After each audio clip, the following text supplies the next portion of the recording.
मेरा 20 साल का नौकर रामू हमेशा मेरे आगे पीछे घूमता रहता था।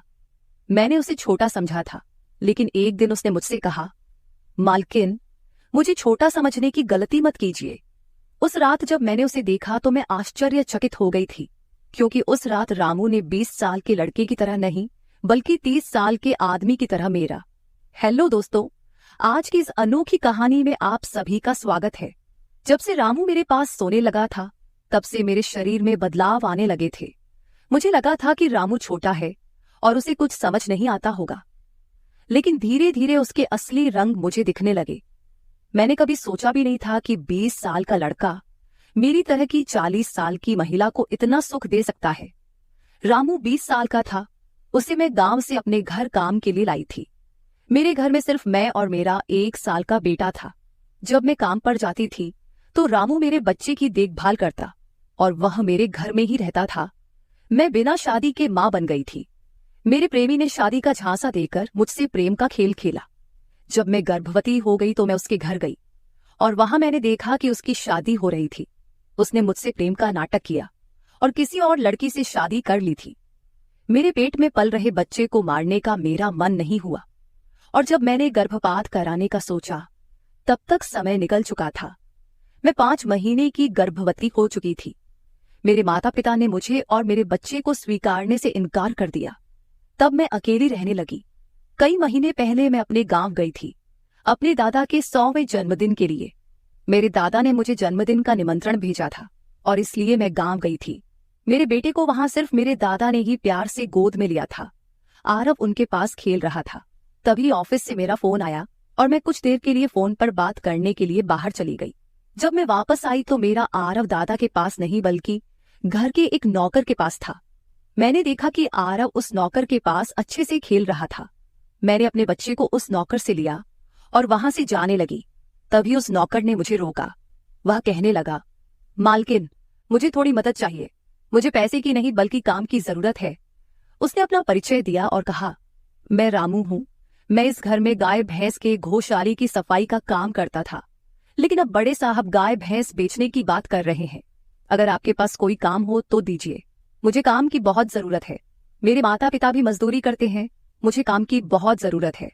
तब मैंने कहा, मेरे बच्चे की देखभाल का काम है, लेकिन इसके लिए तुम्हें शहर चलना होगा। इस काम के लिए मैं तुम्हें 5,000 रुपये महीना दूंगी। रामू मेरे साथ शहर आने के लिए तैयार हो गया। आरव उसके साथ अच्छे से रहता था और यह देखकर मैंने रामू को अपने घर लाने का फैसला किया। रामू तब से मेरे घर में ही रहने लगा।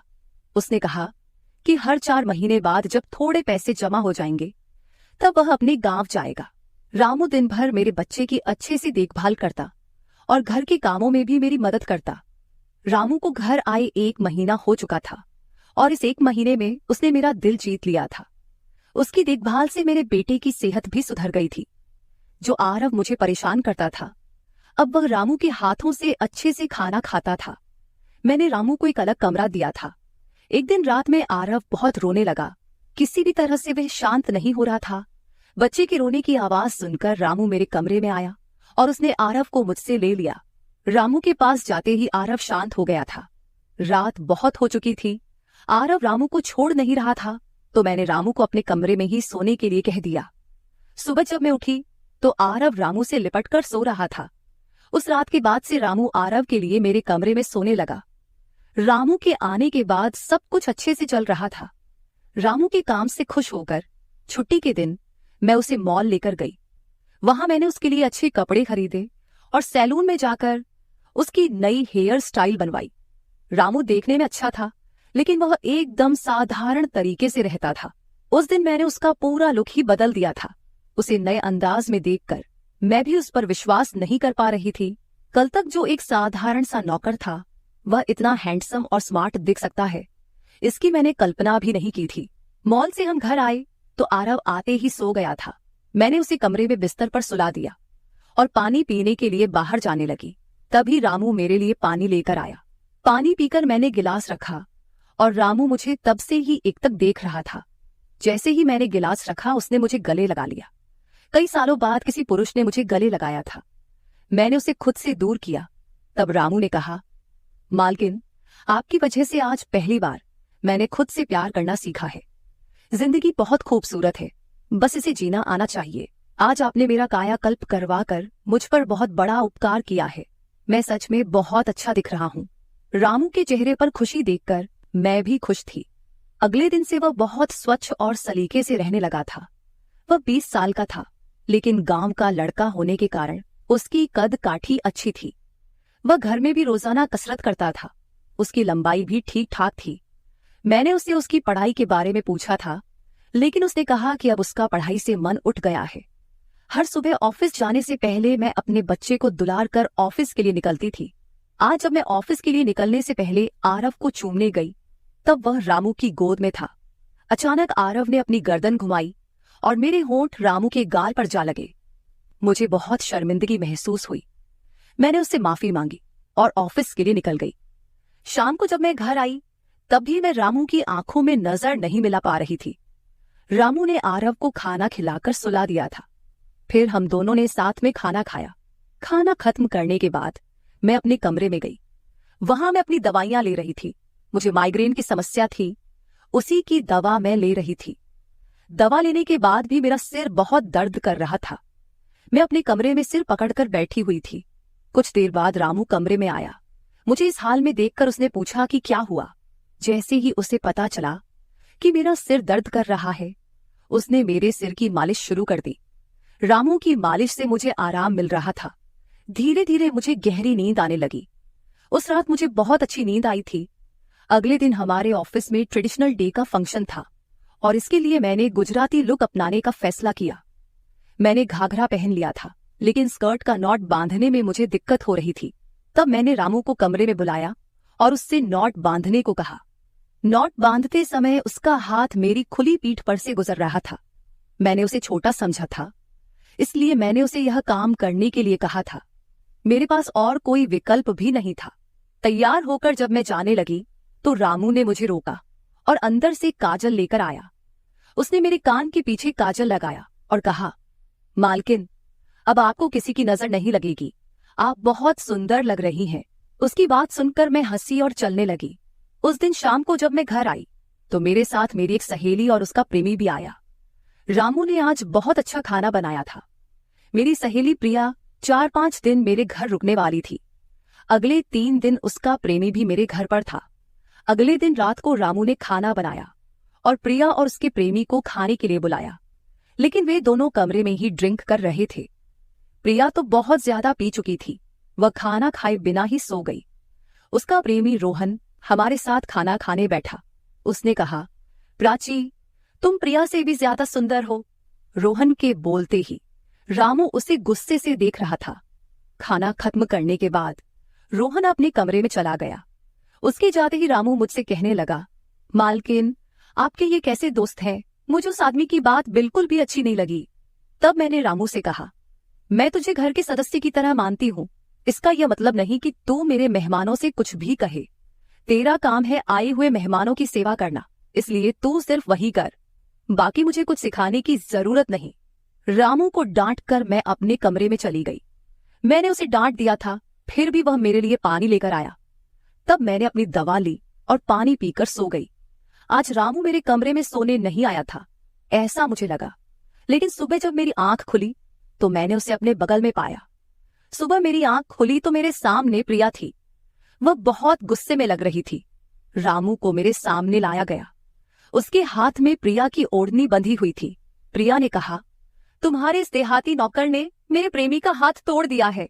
रामू बस सिर हिलाता रहा और बोला, मालकिन, मैंने कुछ भी नहीं किया। रात को रोहन साहब नशे में थे, तभी उनका संतुलन बिगड़ गया होगा और वे गिर गए होंगे। रामू भला रोहन साहब पर हाथ क्यों उठाएगा? प्रिया अब भी नशे में लग रही थी, ऐसा मुझे लगा। रामू ने मेरे लिए उन दोनों से माफी मांगी। प्रिया और रोहन तभी वहां से चले गए। रामू मुझसे भी माफी मांगने लगा। मुझे पता था कि उसने कुछ नहीं किया था। आज मैंने छुट्टी ली थी क्योंकि कई दिनों से मैं बहुत व्यस्त थी। आज सोचा कि खुद के लिए थोड़ा समय निकालूं। नाश्ता करने के बाद मैं फिर से 1 घंटे के लिए सो गई। आरव भी मेरे साथ सो गया था। उठने के बाद मुझे 1 कप चाय की जरूरत महसूस हुई। मैं रामू को चाय बनाने के लिए पुकार रही थी, लेकिन उसकी तरफ से कोई जवाब नहीं आ रहा था। उसे ढूंढते ढूंढते मैं उसके कमरे में गई। वहां जाकर देखा कि रामू अभी अभी नहाकर बाथरूम से बाहर आया था। उसने शर्ट नहीं पहनी थी। मैंने पहली बार उसे इस तरह देखा। रामू का शरीर बेहद मजबूत था। उसका शरीर किसी योद्धा की तरह दिख रहा था। मैं उसे टकटकी लगाकर देख रही थी। मुझे उस वक्त कोई होश नहीं था। कई सालों बाद मैं किसी जवान पुरुष को इस तरह बिना कपड़ों के देख रही थी। मैं उसे टकटकी लगाए देख रही थी। तभी रामू ने मुझे आवाज दी। वह मेरे सामने शर्ट पहनकर खड़ा था, फिर भी मैं अपनी सुध-बुध खोए उसे देख रही थी। उसने मेरी आंखों के सामने चुटकी बजाई। तब मैं होश में आई और उससे कहा कि मेरे लिए चाय बना दे। आज घर में ही थोड़ा खुद का स्किन केयर करने का सोचा, इसलिए दोपहर के समय मैं अपने कमरे में अपना पार्लर चलाने लगी। उस समय मैंने शॉर्ट्स और गाउन पहन रखा था और मैं अपने पैरों का वैक्सिंग कर रही थी। वैक्सिंग करते समय गलती से मैंने थोड़ा ज्यादा गर्म वैक्स अपने पैर पर लगा लिया, जिससे जलन हुई और मेरे मुंह से तेज आवाज निकल गई। मेरी आवाज सुनकर रामू दौड़ता हुआ मेरे कमरे में आया। उसने मेरे जले हुए पैर को देखा। उसने मेरे पैर से गर्म वैक्स हटाया और वहां क्रीम लगा दी। उसके हाथ बार बार मेरे पैर पर अनजाने में फिर रहे थे और उस वक्त मेरे मन में जो भावनाएं उत्पन्न हो रही थीं, उन्हें व्यक्त करना मेरे लिए मुश्किल हो रहा था।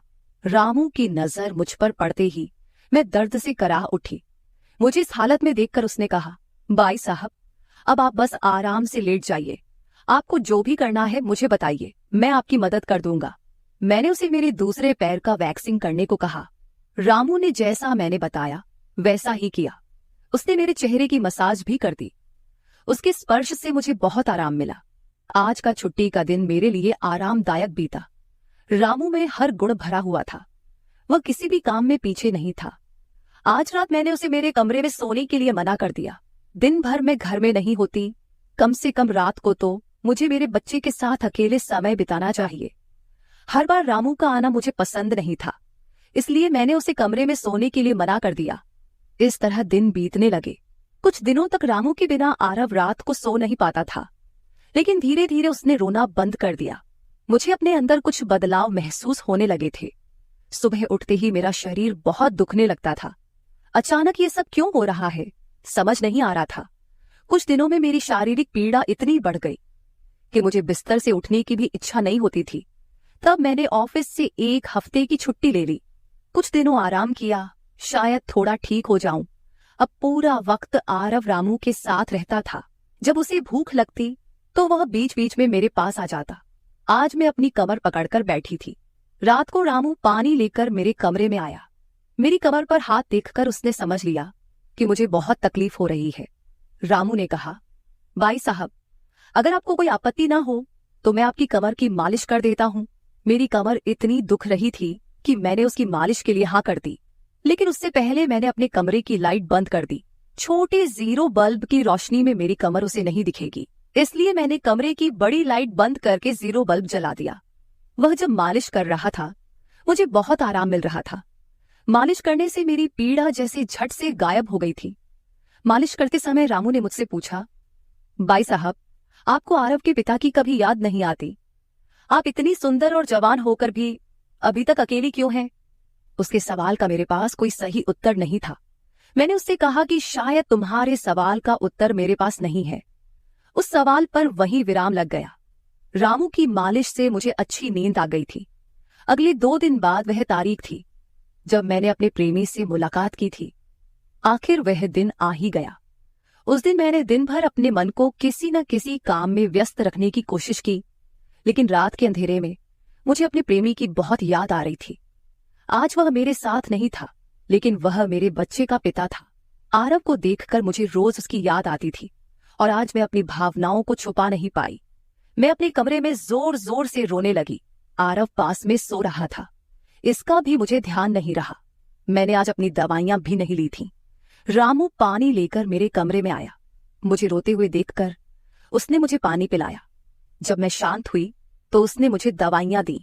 मेरे रोने की आवाज से आरव हल्का हिलने लगा। वह जाग न जाए, इसलिए रामू मुझे अपने कमरे में ले गया। वहां जाकर मैंने उसे कसकर गले लगा लिया। ऐसा लग रहा था कि मैंने अपना होश खो दिया था। मेरा रोने का कारण सुनकर रामू भी शांत हो गया था। वह लगातार मेरे आंसू पोंछ रहा था। रोते रोते मैंने उसका कंधा पकड़ लिया धीरे धीरे मैंने उसे और करीब खींच लिया। मैंने उससे कहा, रामू, आज की रात मैं तुम्हारे साथ बिताना चाहती हूँ। तब रामू ने कहा, भाई साहब, मैं अभी छोटा हूँ, मुझे कुछ भी नहीं आएगा। उसकी बात सुनकर मैंने उसे और पास खींच लिया। उस रात मैं उसके कमरे में थी, लेकिन सुबह जब मैं उठी तो वह मेरे पास नहीं था। उसकी शर्ट वहीं पड़ी हुई थी। जब मैं बाहर गई तो मैंने देखा कि रामू मेरे बच्चे को दूध और बिस्किट खिला रहा था। मुझे आरव का ख्याल नहीं आया था, लेकिन रामू ने नहीं भुलाया। उसने हम दोनों माँ बेटे को खुश कर दिया था। रात की थकान के बाद मैं सुबह देर से उठी थी। दिन भर रामू ने मुझसे नजरें नहीं मिलाई। आज प्रिया मुझसे मिलने घर आई थी। वह रामू की तरफ देख भी नहीं रही थी। रामू ने उसे पानी दिया और कमरे से बाहर चला गया। थोड़ी देर बातें करने के बाद प्रिया जाने लगी। जाते समय उसने मुझसे कहा, जितनी जल्दी हो सके अपने नौकर को यहां से निकाल दो। वह दिखने में जितना मासूम लगता है उतना है नहीं। उसकी बात का मैंने खास ध्यान नहीं दिया। रोज की तरह रात को खाना खाने के बाद रामू ने मुझे पानी का गिलास मेरे कमरे में लाकर दिया और उसने आरव को भी सुला दिया था। आरव आज बाहर हॉल में झूले में सो रहा था। रामू उसकी देखभाल कर रहा था। मैंने अपने कमरे की लाइट बंद कर दी और सो गई। कुछ समय बाद मुझे आरव की आवाज सुनाई दी। उसकी आवाज से मेरी नींद खुली।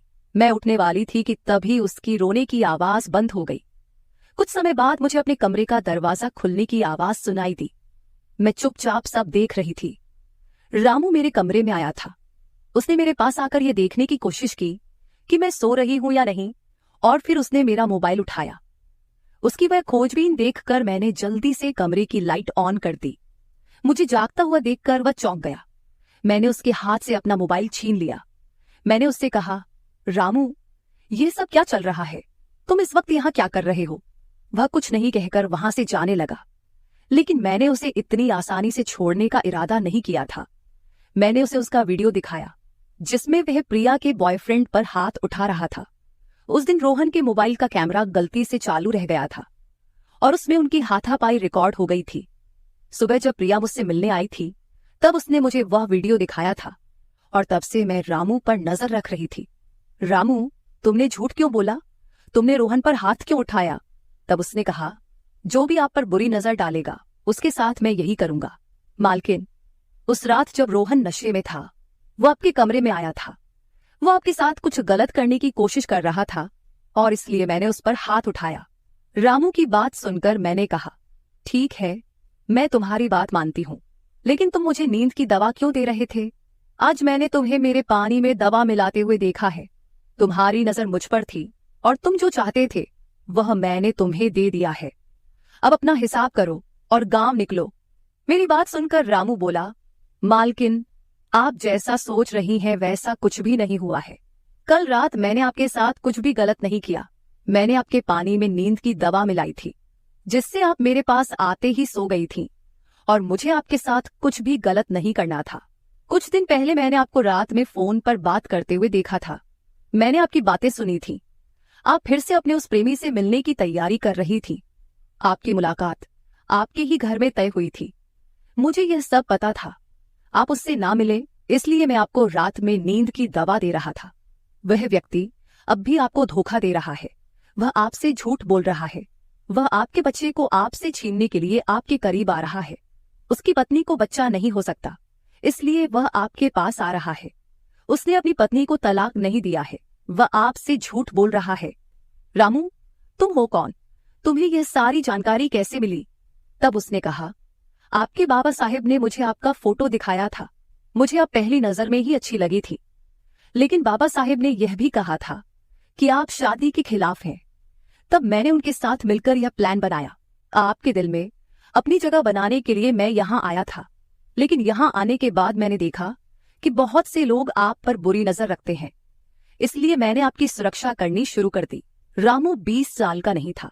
मेरा पहला शक सही निकला। वह 30 साल का था और एक अच्छी नौकरी पर था।